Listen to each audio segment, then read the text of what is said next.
Good day, everyone. Today, our session will be about the nature and roles of assessment. Again, this is another session with Sir Jeff. To realize the purpose of this session, we shall have the following outcome. We are expecting that at the end of the session, you should be able to explain the nature and roles of a good assessment and its relevance to learners, teachers, parents, and stakeholders. And for us to realize the objective of this session, we shall follow this outline. And these are the references I use in this presentation. Let's begin by stating the purposes of assessment. We know very well that we assess inside the classroom in order to determine needs, okay, specifically the needs of the learners. So assessing is not simply about grading. It requires a teacher to detect academic needs and other curricular needs in relation to the child. Second is to monitor progress, and this is the reason why we give feedback. Okay, the purpose of assessment, one of the outcome would be providing feedback to the learner. So it's not only about having the results in our hands as teachers. It's very important that we relay this information to our learners so the learners may also monitor their own learning and also their parents, okay, at home, in which an extended learning could be provided. With this monitoring technique, we make sure that the learners will lead into the direction that we wanted to. Third purpose of assessment, third reason why we assess is that we want to examine if performance can really match the identified student learning outcomes. So, on the part of the teacher, we are actually gauging whether our instruction matches with what they have learned, whether our instruction matches with the expected learning outcomes. Or in assessment, okay, this what we call SLO or student learning outcomes. So there will be a comparison between the existing performance of the students and the set standards. Okay, the set standards particularly for that grade level. So if the learner is in grade 6, it's expected that our learner has already met the requirements, okay, or the requisite skills before moving to the another level, before moving to the ladder of the basic education. So again, these are the main purposes of assessment. Now, we have here the terms assessment tasks and authentic assessment. Assessment tasks should provide evidence of how learners can use acquired knowledge academically and professionally in appropriate ways, which means to say that when we provide assessment, we should make sure that it really gauges, okay, it really measures what it intends to measure. Okay, our point here is that we assess in order to test whether we meet the targets, the curriculum targets.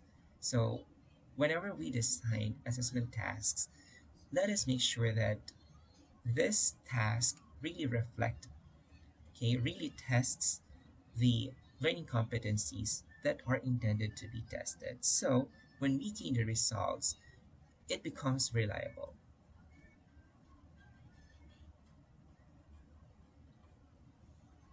Next is this what we call authentic assessment. So this term is a representation that when we provide assessment to our learners, when we design assessment inside our classroom, we should make sure that they resemble, okay, these assessment tasks resemble reality. Because whatever we teach, the value of teaching that boils down to how the learners could apply what they have learned inside. So if we provide authentic assessment, okay, that's why we call it authentic because they resemble reality. This type of assessment resemble real life problems and situations. So if learners are prepared with this real life problems and situations, when they go outside, when they face society, they are ready. They are equipped with the skills they need because we prepared them prior to going or facing this society. And as the saying goes, the best training, okay, could be acquired inside the classroom, okay, aside, of course, from their homes. Again, authentic assessment. Now, let's begin discussing from the very first topic in our session outline, and that is measurement. Measurement is from the old French word mesure, which means limit or quantity.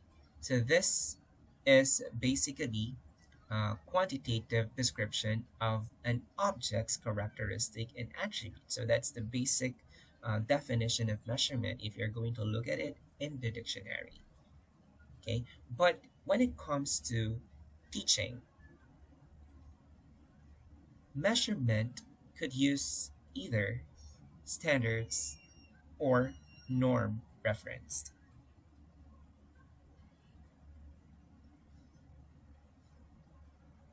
Again, measurement is basically quantitative description of an object's characteristic and attribute. And as we all know, there are tools that we use to measure. Like if you would like to measure your height, then we could use a tape measure, perhaps. We could also use a ruler. Okay, if you could use a meter stick, that's also allowed. If you would like to measure your weight, then we use weighing scale. And all other things that are measured or that could be measured are measured using different measurement tools. Now, in the field of education, what are we measuring? We are actually measuring the performance of our learners, the learning of our learners. And we need to update this from time to time to make sure that the learners, all our learners, land into the target competencies. Now, there are tools, okay, just like a ruler, measuring tape for height, weighing scale for weight. Okay, there are also tools in order to measure the performance of our learners. So these tools are tests. Okay, it could be oral recitation. You could also ask them to submit written reports, okay, to submit portfolios.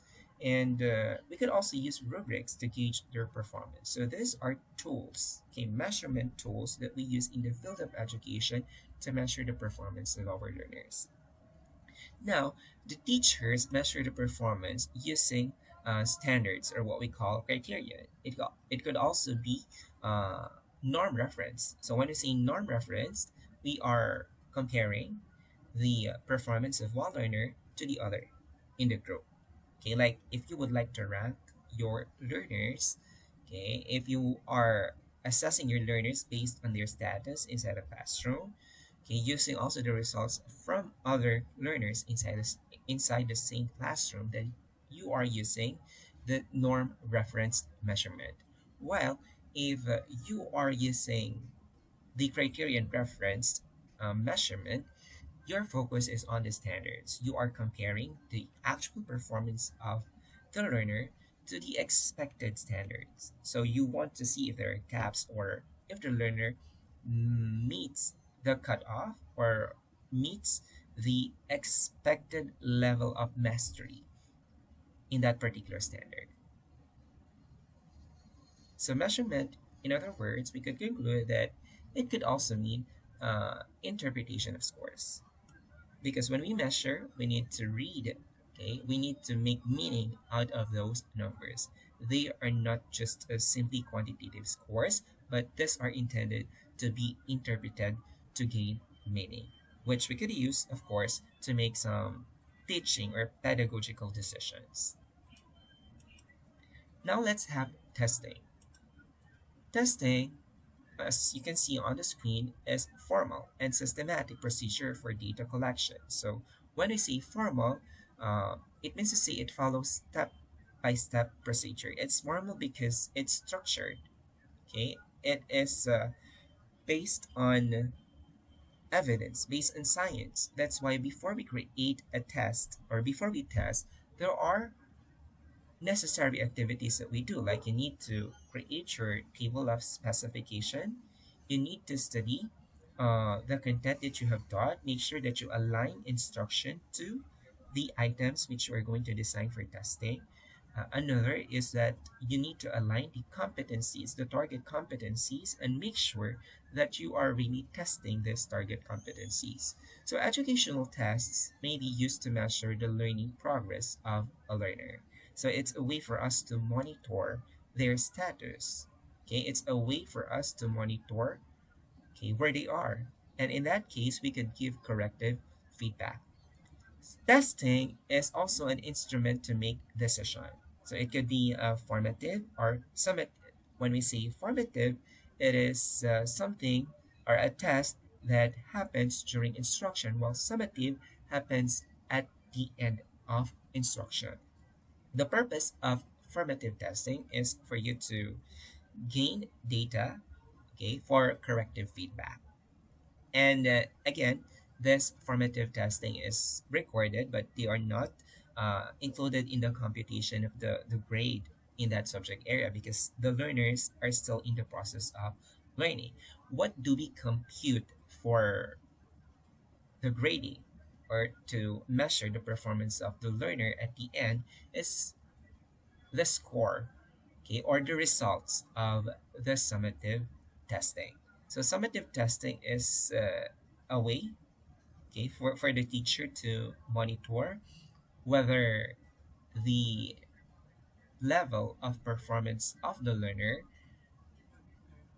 is aligned or is within, or should I say, is even beyond, okay, not only within, even beyond the target competencies. And this is also a way for you to know whether you delivered effective instruction. So it could be objective or subjective. So when we say objective testing, this refers to type of tests with single answer, with single and specific answer. Even if this test will be conducted by another teacher, the answer will be the same. That makes it objective. Unlike subjective testing, it's about mostly about opinion of the learner. And if we are going to cite an example for this, we could have an essay type of test, okay, oral recitation in which you ask your learners to justify, okay, on some thoughts, then that is subjective because we expect varied responses. Unlike in objective testing, such as identification, true or false, multiple choice type of test, you need or the learners need to specify the answer. And there is this what we call single answer for every test item. So objective test is for cognitive knowledge. Okay, that's basically the purpose of objective testing. While subjective testing is more on motivation, okay, more on showing or testing the creativity, the commitment, and the work satisfaction of the learner. And usually the teachers maximize scales such as rating them from 1 to 5, okay, or giving descriptors such as fair, okay, good, very good. Okay, we also have satisfactory, very satisfactory, and excellent. So that's the difference between objective and subjective testing. Now,